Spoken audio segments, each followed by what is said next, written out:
the Women Changing the World podcast, a podcast on a mission to bring you some of the most amazing women I know who are doing incredible things to generally make the world a better place. From corporate sustainability to straight up magic and everything in between, you'll meet the real life humans who are birthing the new.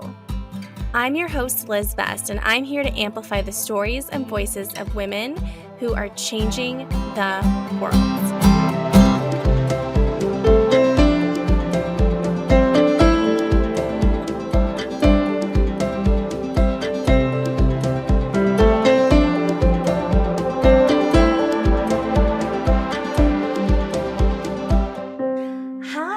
Welcome to a new episode of the Women Changing the World podcast. I am so excited today to be sitting down with Rebecca Magee, who is the founder of Sister Seasons, which is working to connect menstrual and planetary cycles for collective well-being. Rebecca and I had so much fun talking about everything from reconnecting to our bodies to the roller coaster of starting businesses in 2020 and the relationship between feeling our feelings and climate action. Without further ado, here's my conversation with Rebecca.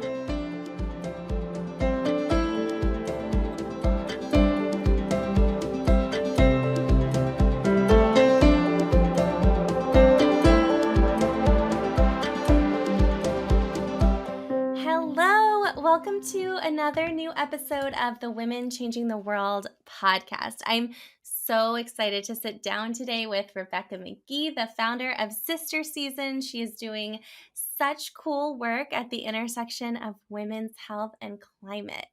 Rebecca, welcome to the podcast. Thanks, Liz, for having me. You're welcome. I'm just so excited for our conversation. I've really been looking forward to this.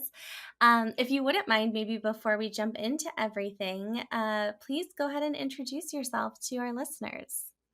Sure. So my name is Rebecca Magee. I'm the founder of Sister Seasons, which integrates menstrual cycle education with lessons from nature and climate change to help women reclaim their own well-being as they reclaim our planet's health. I love it. Well, I'm sure we'll get much deeper on all things you in a minute here. I have to ask, I feel like I always start with the biggest question first, which I may reconsider in the future. but my favorite thing to ask people, because this is the Women Changing the World podcast, is if you could change one thing about the world, what's the one thing that you would like to change? That's such a big question. I think one of the things I've been thinking about a lot recently is just our sense of belonging and how much when we don't feel like we belong, things can really go south. So the more that we feel like we belong to ourselves, that we belong to our planet, that we belong within our communities, there's just more opportunity for peace in the world, for more of a sense of connection, understanding, sticking it out and actually working through challenging things. So, yeah, I wish people felt more of a sense of belonging at all of those levels because I think that would, bring a lot of peace and joy to us because, yeah, life is such a gift. I love that so much. And I love how you defined belonging too, and what it could potentially unlock. That's beautiful. Well, I would love to talk. I feel like this also, your answer really aligns with the work that you're doing at Sister Seasons. And for people who are listening who've never heard of Sister Seasons, I will say, I first read your, the first blurb I ever saw about the work that's happening at Sister Seasons, and I was immediately obsessed. I was like, this is so cool. It's so important. I know you told us a little bit about how you're connecting menstrual and planetary cycles for collective well-being, but can you tell us a little bit more about what that looks like? Yeah, I mean, I have to say before I say anything, I did not think ever that I would become someone who talked about periods for a living. It just never was on my radar in my career plan. But So maybe I can share a little bit about how sister seasons came about because I think that really informs what we do.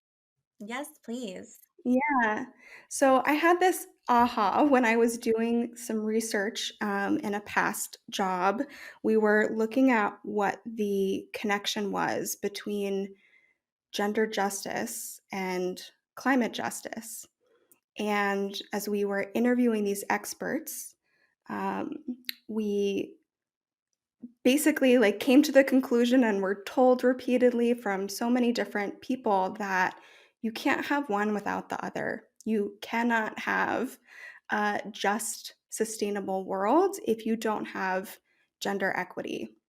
Mm, And that core to that is having people whose voices have been left off of the table, like women, like other marginalized groups, come to the table and share their unique perspectives and knowledge and lived experiences and all of that. And I thought, like, wow, that's so great. That's so great that we know that. But at the same time, and especially because I've been through my own cycles of burnout, was like, okay, so like I'm hearing that like women, we really need women to step into climate leadership, but how could we ever ask them to do that when we're all so exhausted and burnt out? mhm. And it just like felt like it was just like once again, women have to save everything and we have to like really like sacrifice our well-being for the good of everyone else. And that just felt like there was something really missing. Um, So the other half that came, the other half of that aha that came in at that time was connecting it to all the work that I had been doing in my own journey of learning about how my body worked, learning about my menstrual cycle. At the age of 30, this was not something I was discovering earlier in my life.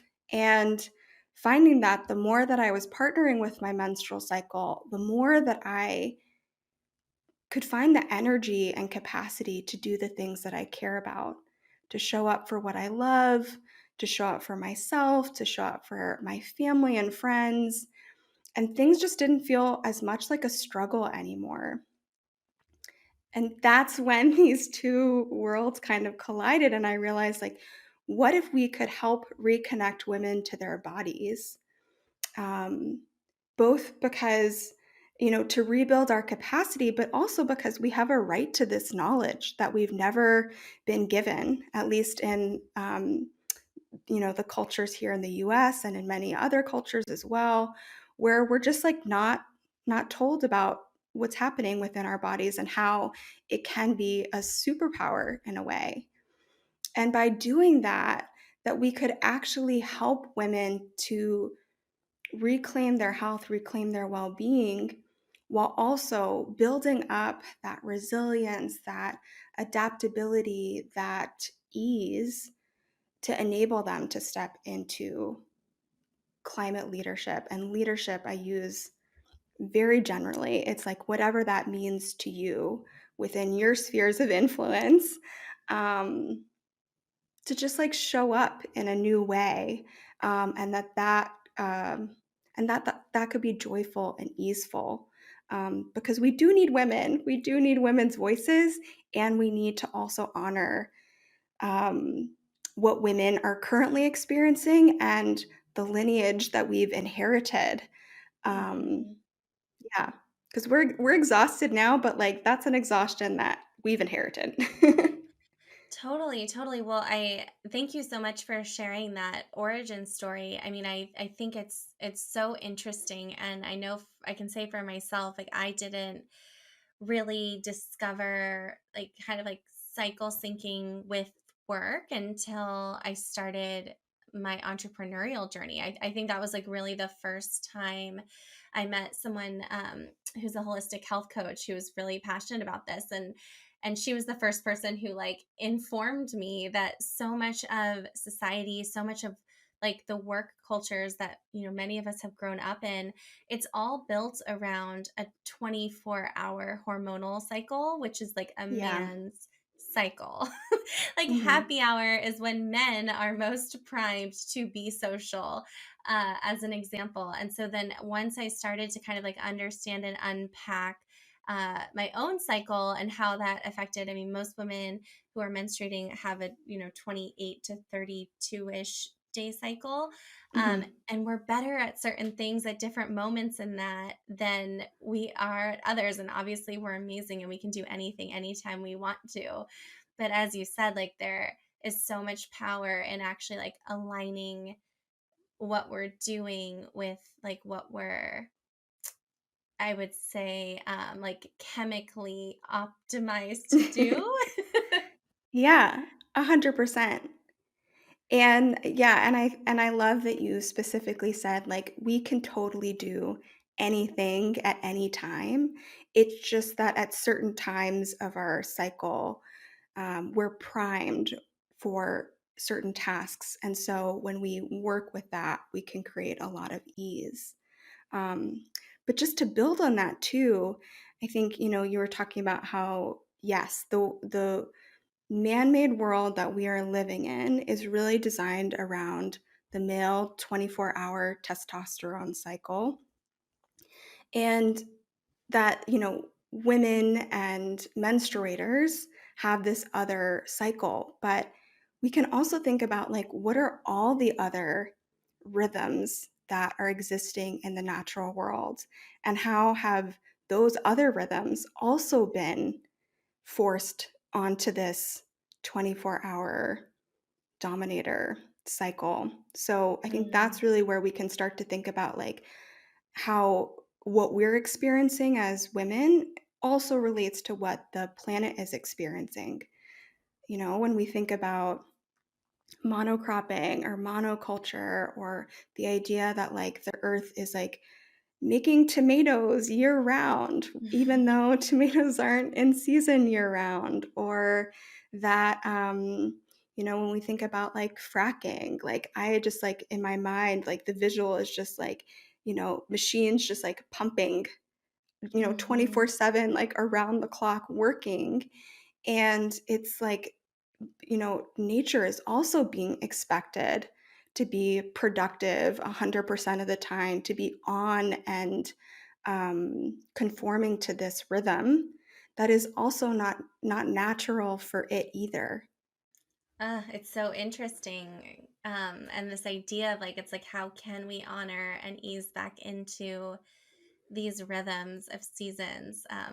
I feel like I have a whole new appreciation of the depth of your name for Sister Seasons. I love it. Yeah. Yeah, it's so true. And I mean, the one thing I do love about our name is that I think we do talk a lot about Mother Nature, Mother Earth, and that's a really beautiful metaphor and relationship. But when we reframe Earth as sister, or, really essentially peer, right? It doesn't necessarily have to be feminine. Um, it helps us understand, okay, like if my friend or my sister was going through this too, how would I support her? How would I show up for her differently? Because I think oftentimes when we think of the mother is the one supporting us, caring for us. We're the child, we're on the receiving end.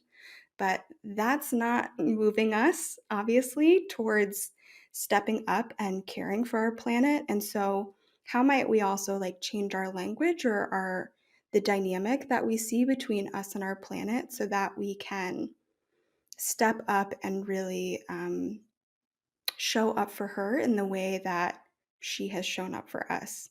Um, Mm. I also I, want to say, even as I'm saying she, I'm like, that's not fully capturing that, like, um, gender binaries don't actually exist in nature. So, also prefacing it with that. But yeah, just working with that metaphor of mother and sister. Absolutely. No, and it's so beautiful, though. It's making me think, I'm like, wow, if I had a sister or a friend in a relationship that's anything like the relationship that humans have inflicted on our planet, I'd be like, leave. Yes. Oh my gosh, I love that. Yeah, you just, like, would not let her put up with that shit. And, No. like, same, like, if I can, like, imagine us just, like, talking on the phone to, like, Earth and she being like, "Also, like, what are you doing putting up with that shit?" Um, because, we are going through this, like, together, like, Mhm. it is the same forces that are imposing this sort of oppressive, extractive, um, uh, constraining, um, yeah, culture, like, on us. It's all connected. Yeah, definitely. No, it certainly is. Well, and I would love to take a step back. I know you mentioned, and I so appreciate you're like, I never thought that I'd be talking about periods in my work. And would love to hear one of the things I love to do on this podcast is provide space for people to tell their stories of how they came to be doing the work that they're doing today, or living the lives that they're living today. So you can go back as far back as you would like to go, but would love to hear a little bit more about you and your journey to this place and this work. Sure. Yeah, I mean, I definitely feel like I've been training and preparing for this work for my whole life, and so it's a messy, nonlinear story, but I'll say that I grew up in New Orleans, which has a really interesting relationship with nature. Mm-hmm. Um, it's very exposed. It's um, really, the local communities have had to really protect themselves from nature, building up levees, building up waterways to try to control nature in order for those areas to remain livable. And I think that that really affected me in that I grew up not spending a lot of time outdoors, not really feeling connected to nature. It was something more that I think I often felt scared of. Um, Although I will say that like it also comes from like growing up in a community where I wasn't necessarily encouraged to trust myself. So that, Mm. when you disconnect from your body or, you don't trust your own gut, like everything starts to feel like a little scary. Um, but yeah, so I was growing up in New Orleans, and my love for science started in middle school when, like, through science fair, became like a little bit of a science fair nerd. Thought that when I was going to go to college, that I was going to study natural resources management, which like now the idea of like natural resources management as a concept, I have very different feelings about. Um, but I ended up going to a college that didn't have an environmental major. They just had a minor. And so I knew that it was the right decision for me, but I really had to figure out how do I find my own way. And really started like exploring like history and writing and kind of the cultural dynamics of yeah, how our environment informs and affects cultures. And I also was studying environmental studies with some really cool people.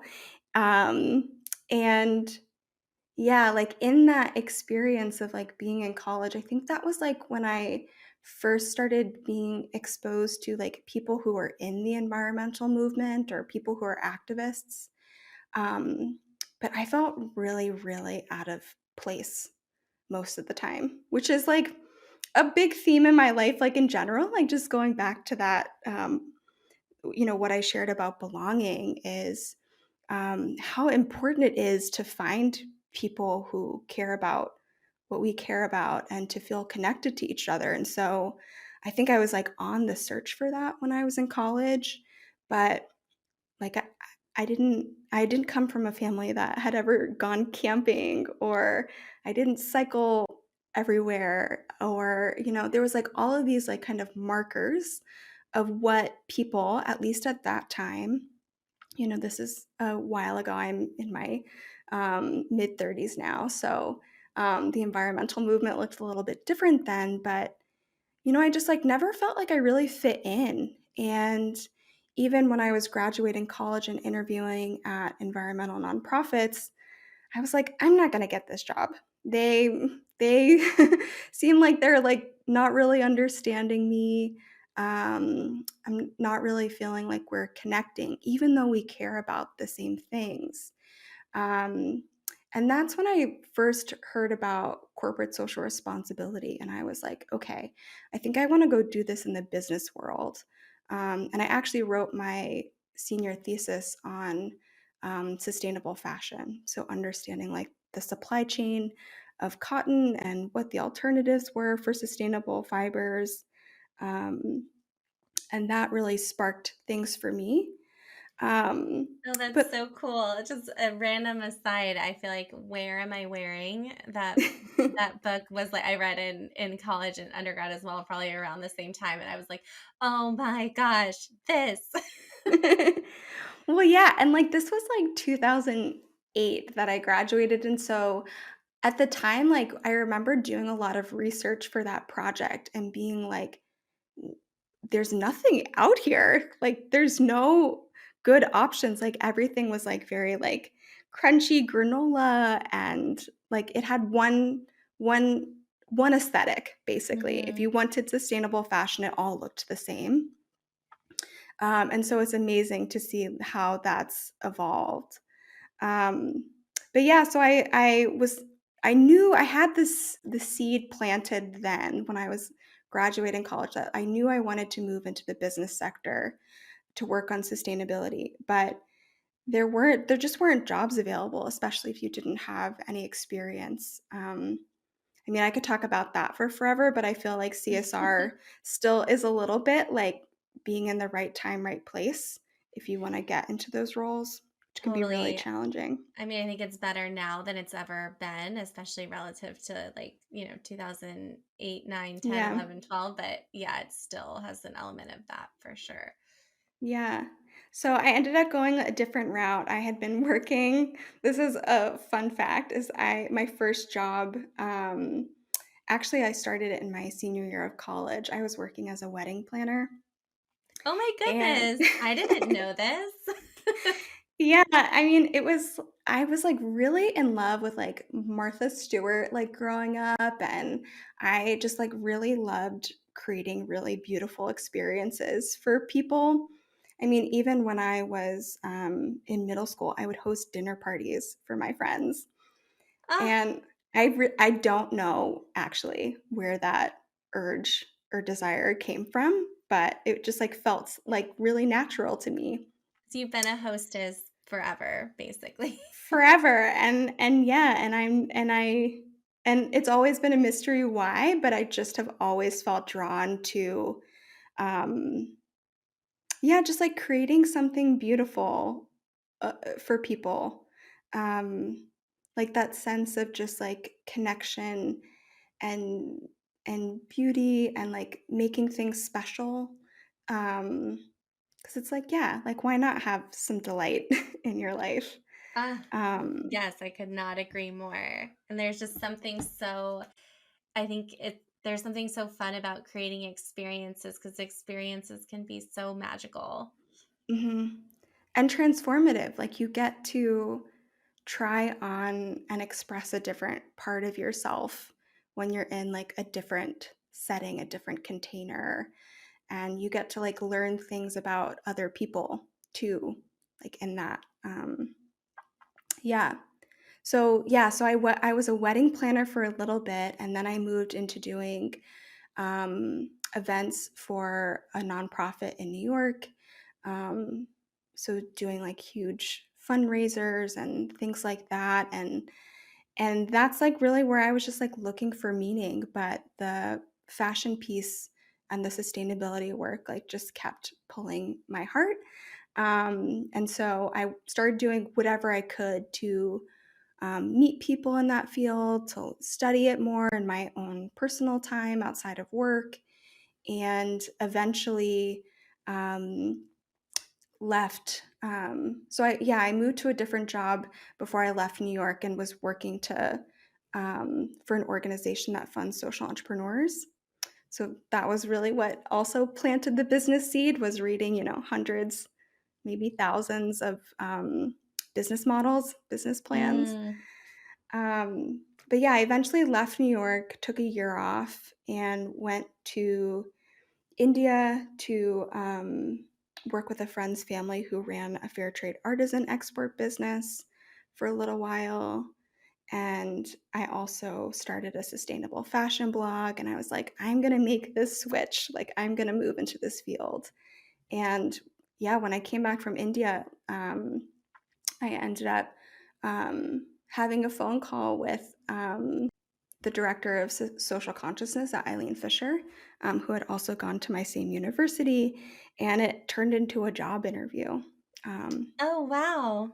yeah, so ended up moving back to New York. I worked at Eileen Fisher for 7 years on their social consciousness team, um, and that was really where it was just like, yeah, it was an incredible experience because it just like allowed me to start exploring more about what were the gifts that I specifically brought into this sustainability work. Like, how could I use the skills and things that come naturally to me to make the change that I wanted in the world?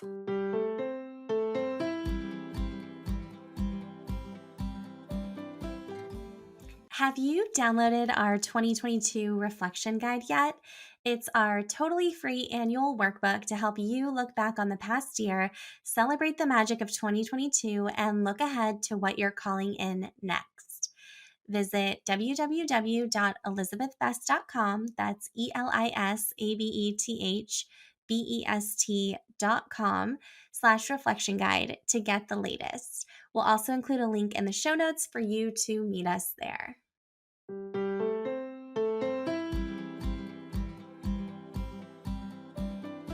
I didn't have to, you know, conform to maybe like what an environmentalist look like. I could Mhm. start to discover that for myself. Oh, I love that. How cool. So then how did you come from being in-house at Eileen Fisher, which I imagine was in a lot of ways kind of a dream job, to where you are Mhm. now? Yeah, I mean, that experience was just so transformative. It introduced me to systems thinking. I have a wonderful mentor, Sarah Schley, who I met as she was partnering with my team and the company on our sustainability strategy. And she taught us all about systems thinking. And it really just like opened up my eyes to more about how to think about how to solve these problems, these really big problems in the world. How could we find the leverage points? Mhm. Um, it also gave me the opportunity to really it was in that context that I was doing that research around the relationship between gender equity and climate justice. And so it just like exposed me to all of these new ideas.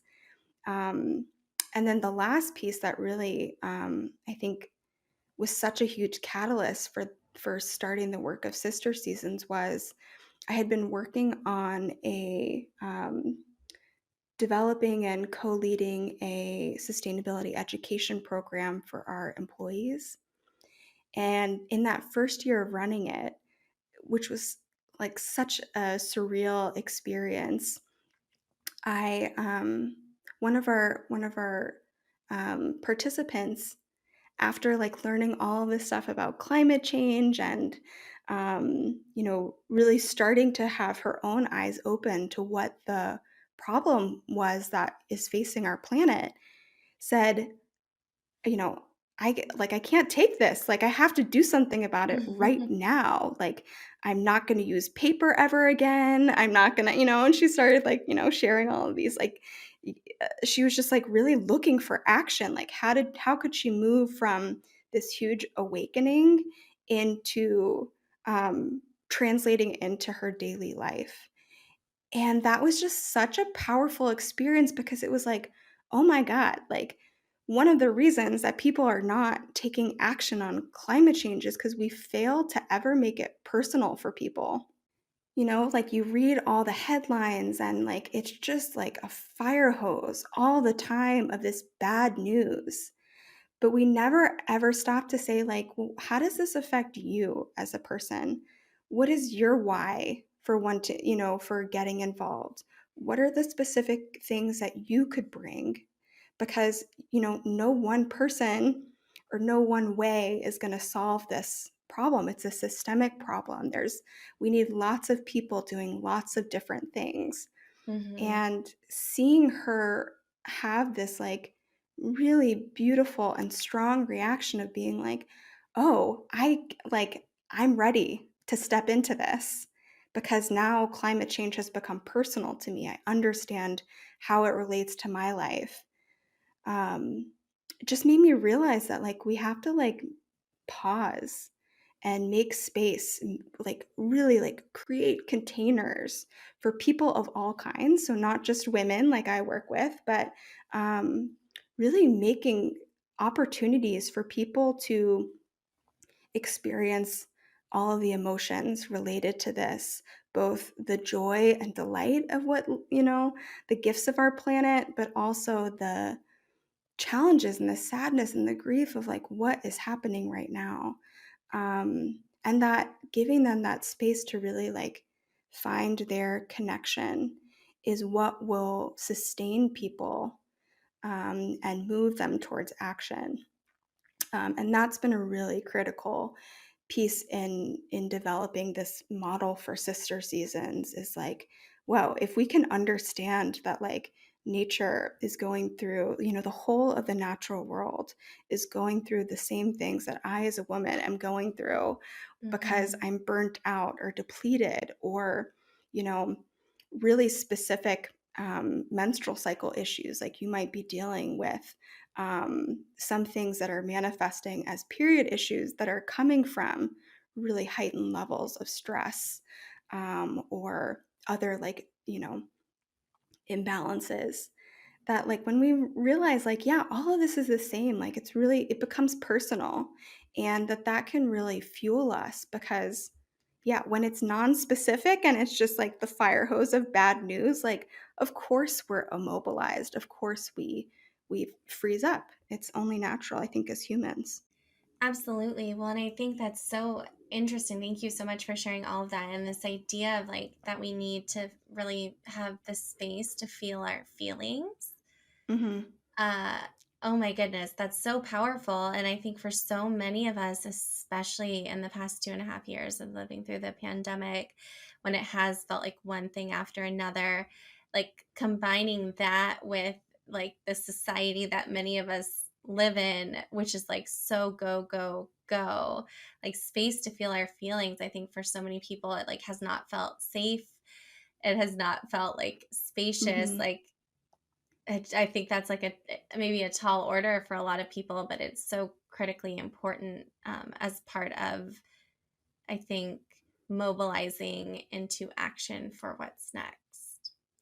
Yeah, and there's so many reasons that we don't feel our feelings. Like some of it is because like we're, really just distracted and busy and there's a lot of demands on us at any time.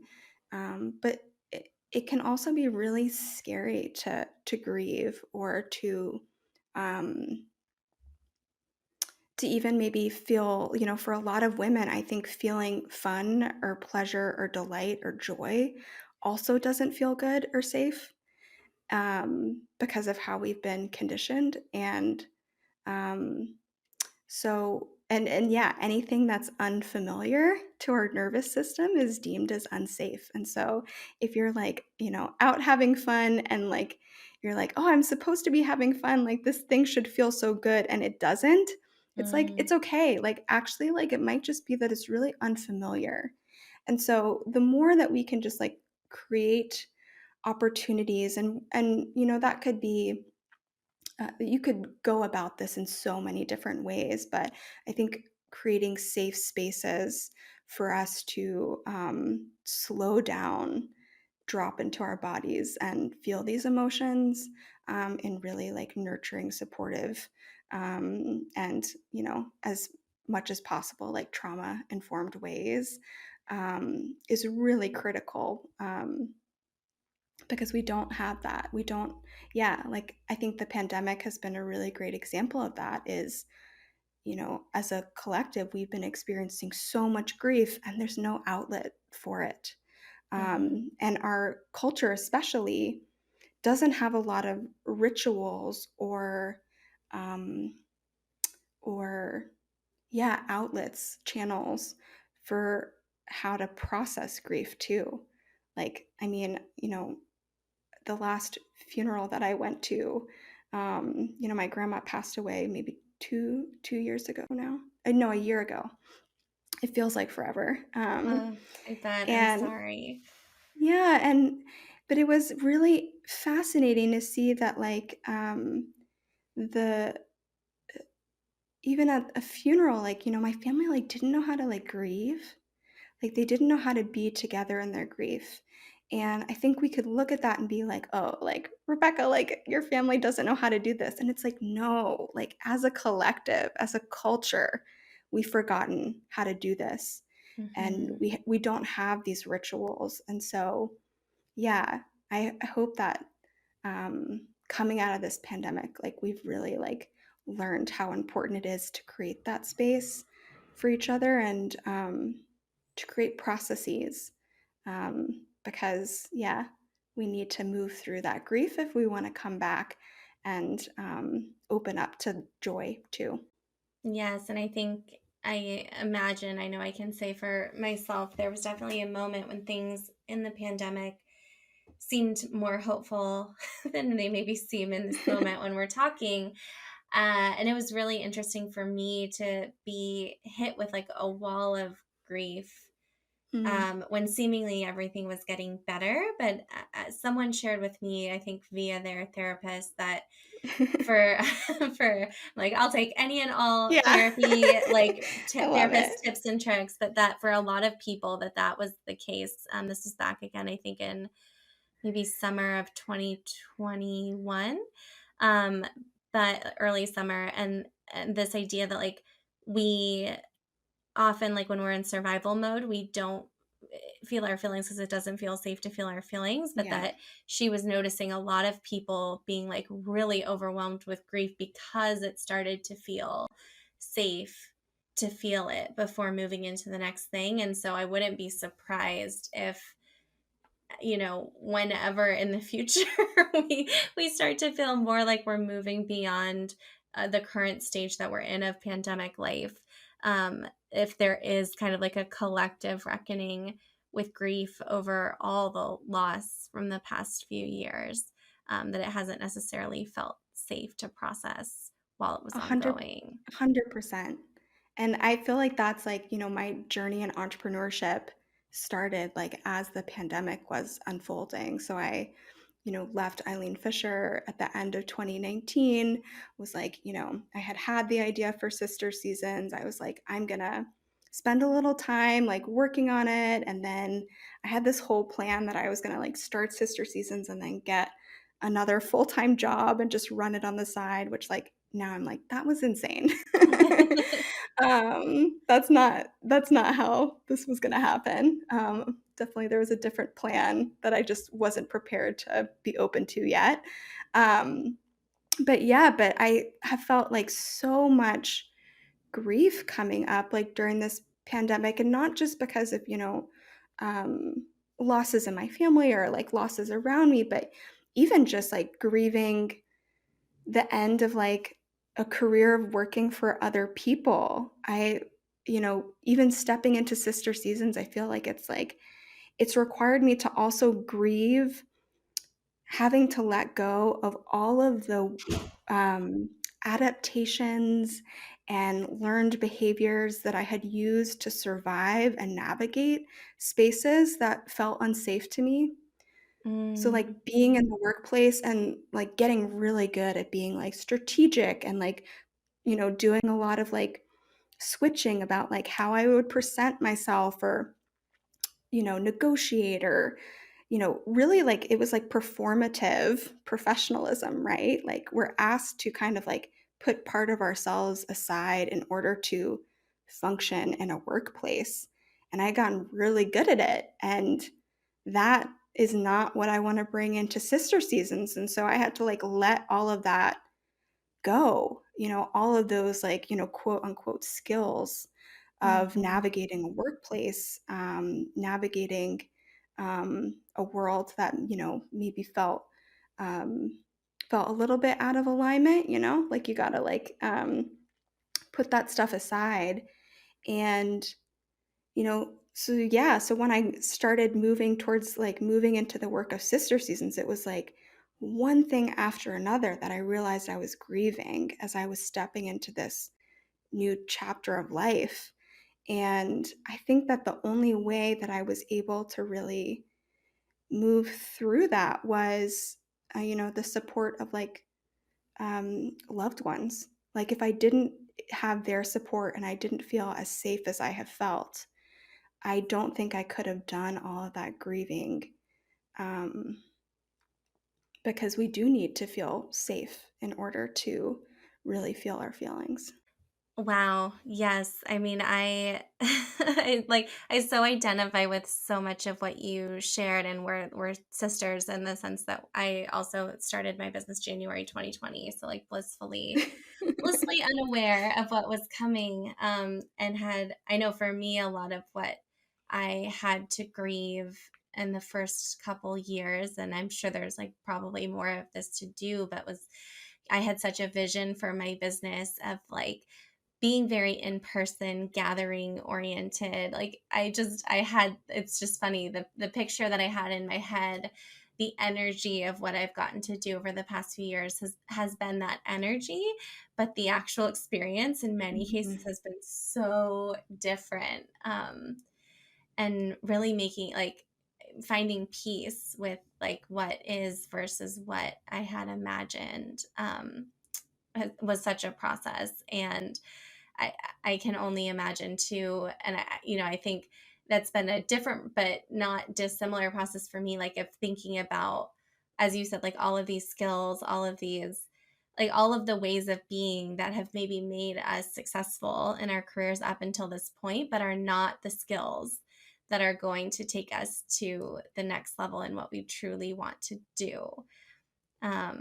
And letting those go and letting that person go is also such a process. Yes. I mean, and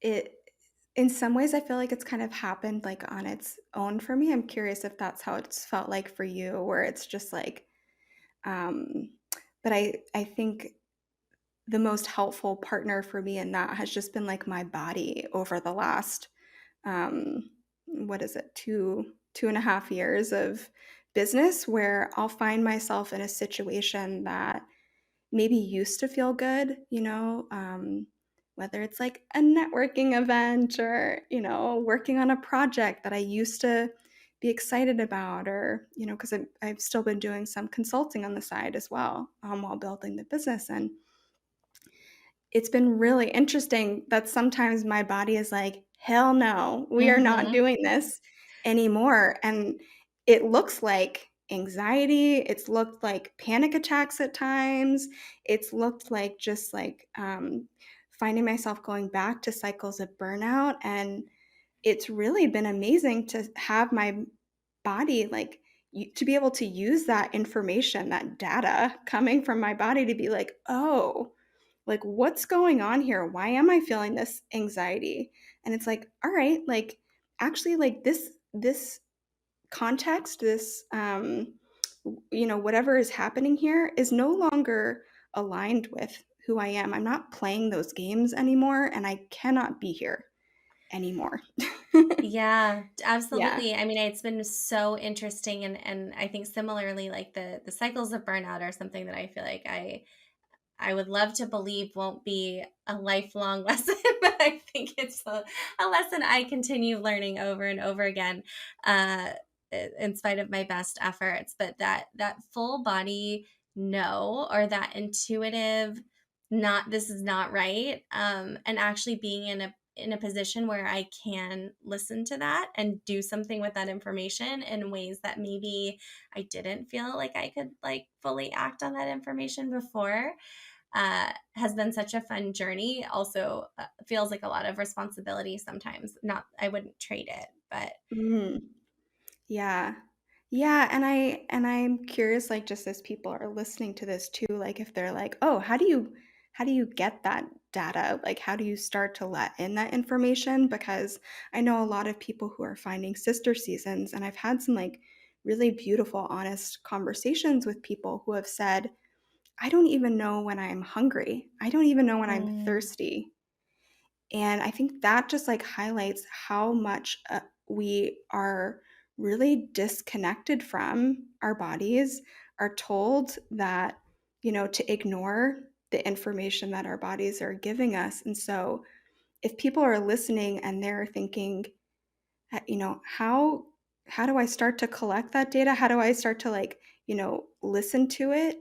It's like starting with the really basic things. It's like when you have to go to the bathroom, do you sit there and hold it while you keep working?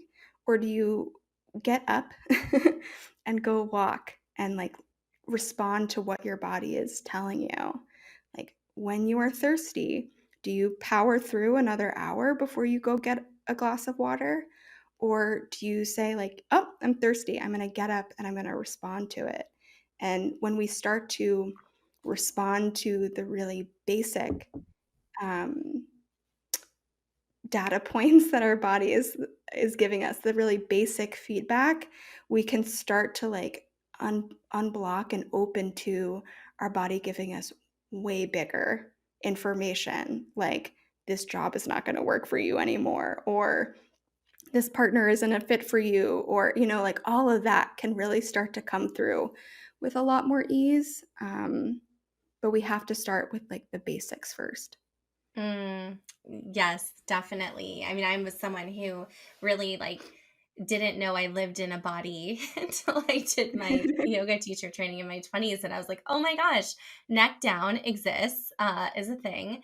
And I feel one other thing for anyone listening who is also hoping to tune into this, one practice that I found really helpful is, and this is different for everyone, but noticing like when something does feel like a yes, like an absolute yes, and that could be like in your heart, in your brain, wherever, but noticing what that feels like in your body, and noticing, for example, like when you are feeling uneasy or uncertain or like not great about something, noticing like where in your body that tends to show up. Because I've noticed, at least for me, and I know for many of the women in my world, as an example, anxiety shows up in one place, um, and like that good kind of like nervous, like I'm a little unsure, but I think I'm going to go for it, shows up in a different place, in a different way. And so starting to maybe watch the soundtrack in your brain and check in with how things are actually feeling in your body in that moment, I think can also be really helpful. I love that, and it makes me think of, I read the book, Playing Big by Tara Moore. I don't know if you've Oh, I read that. haven't read that yet. It is a life-changing book, and I ended up after I read it, I took her facilitators training program, and one of the things that she talks about is that there's 2 kinds of fear. There's the and we think that all fear is the same, but actually like sometimes like fear is like, there is actually something dangerous, or we should be moving away from something because it's not right for us, which is really helpful to know and notice and honor. And then there's the other kind of thing that, we're interpreting as fear, but is really excitement. It's like Mm, taking us to our edge, it's taking us a little bit out of our comfort zone. And this is like the nervous butterflies in your stomach feeling. And yes, my therapist calls it tremulousness. ooh, that's really interesting. Yeah. Where you're just like, your brain might be like, "Uh-oh, this feels dangerous, like, we shouldn't go forward with this because we're nervous."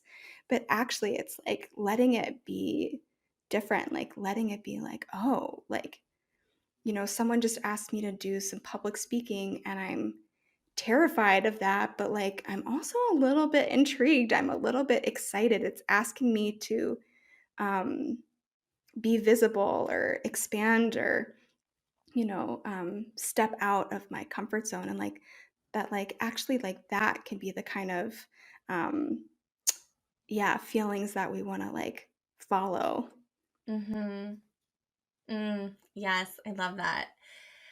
Well, I can talk to you for hours. I feel like we I feel like we have, like, at least another podcast episode in us in the future around starting businesses in early 2020, among other things. But I wanted to ask just a few quick hit questions, before we wrap things up, so in the interest of time. So one of my favorite questions to ask is, if you could give your younger self some advice, and you can like pick an age or just give some generic younger self advice, what do you wish you could tell past you? Mm, that my sensitivity is my superpower. I love that. Well, in a similar vein, uh, I love asking what people's favorite inspirational quotes are. What inspirational quote has been speaking to you as of late? So this one has been my favorite lately. It's from Vandana Shiva, and the quote is, "You are not Atlas carrying the world on your shoulder. It is good to remember that the planet is carrying you." And that just, like, hits home so much because I think sometimes I have a really hard time, um, receiving support and really just letting myself be held by, people who care about me and love me, um, and I'm because 'cause I'm so used to being the giver, and Mm-hmm. that one has really been speaking to me because it just reminds me that, like, it's such an illusion that, we could ever do this all by ourselves, and that every day when I'm just, like, even walking on the earth, like, the earth is supporting me this whole time, and that's been really helpful and just, um, feeling like it gives me permission to set some things down. It reminds me so much of what you were saying when we first started our conversation too, of this like relationship with the earth, of as a friend or a sister, or like more of Mhm. that pure like reciprocity. Yeah.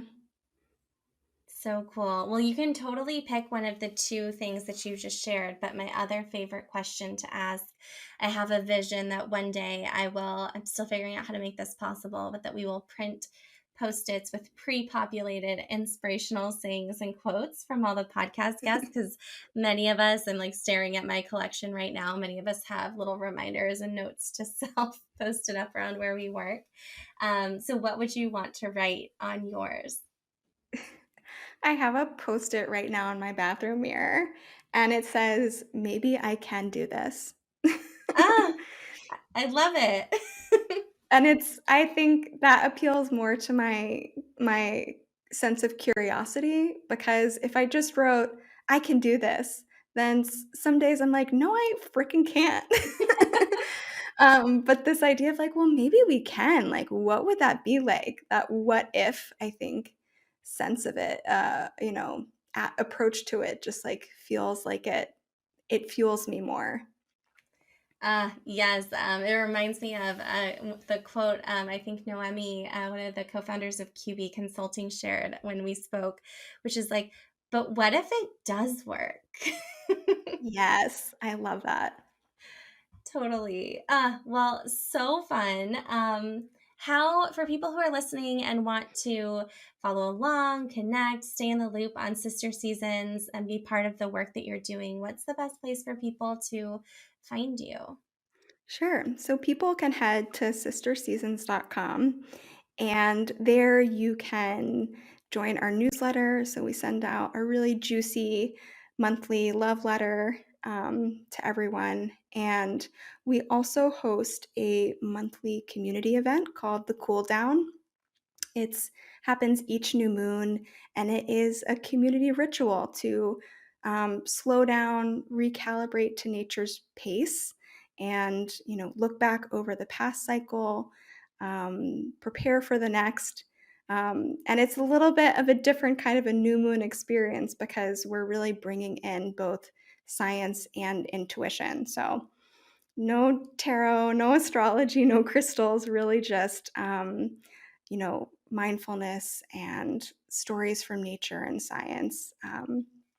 And it's a delight, and I'd love to see people there. I love it. Well, I cannot wait to join one soon. I mean, I'm a fan of the tarot and astrology, and I love this idea of a new moon ritual to connect with our intuition. Thank you so much, Rebecca, for joining us today. This has been seriously such a treat, and I love, love, love the work that you're doing. Amazing. Thank you, Liz. And right back at you. Thank you so much for tuning into this episode of the Women Changing the World podcast.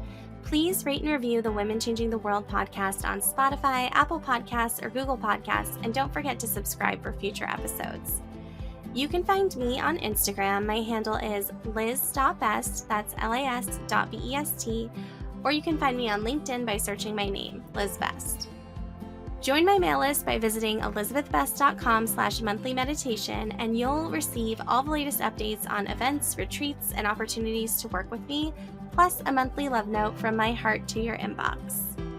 I am so excited to keep in touch, and I'll see you in the next episode.